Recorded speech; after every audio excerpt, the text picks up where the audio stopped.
بسم اللہ الرحمن الرحیم۔ قربانی کے جانوروں کی عمر کتنی ہونی چاہیے؟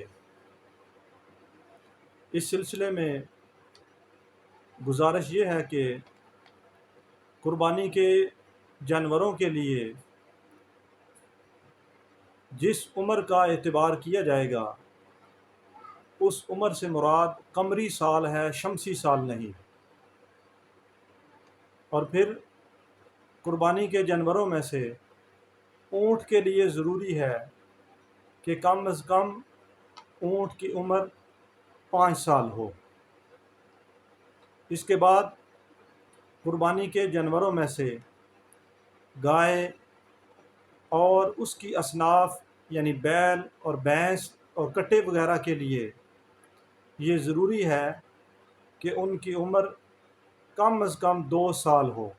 بعض علاقوں میں لوگوں کی طرف سے قربانی کا جانور خریدتے وقت یا قربانی کرتے وقت یہ ڈیمانڈ کی جاتی ہے کہ جانور ایسا ہونا چاہیے جس کے 2 دانت ہی نکلے ہوئے ہوں۔ تو قربانی کے جانور بالخصوص گائے یا بیل کے لیے یہ ضروری نہیں ہے کہ 2 دانت والا ہی جو بیل ہے یا گائے ہے اسی کی قربانی ہی قابل قبول ہوگی۔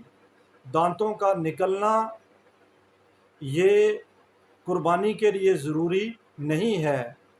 قربانی کے لیے ضروری یہ ہے کہ اس کی عمر قمری سال کے مطابق کم از کم 2 سال ہونی چاہیے۔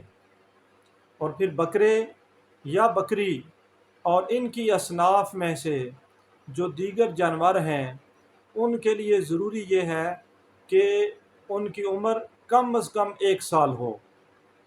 ہاں البتہ بھیڑ، دمبا یا دمبی وغیرہ اگر ان کی عمر 6 ماہ بھی ہو لیکن وہ اتنے فربا ہوں، موٹے ہوں کہ وہ دکھنے میں 1 سال کے برابر لگتے ہوں تو ایسے جانور کی قربانی بھی قابل قبول ہوگی۔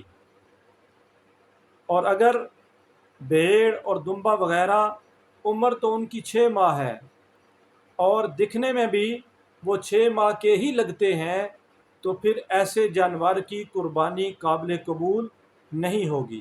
کہ قربانی کے جتنے بھی جانور ہیں، اونٹ، گائے اور اسی طرح بکرا، تو ان جانوروں کی شریعت کی طرف سے جو عمریں مختص کی گئی ہیں ان عمروں میں اگر 1 دن بھی کسی جانور کی عمر میں کم ہو تو ایسے جانور کی قربانی قابل قبول نہیں ہوگی۔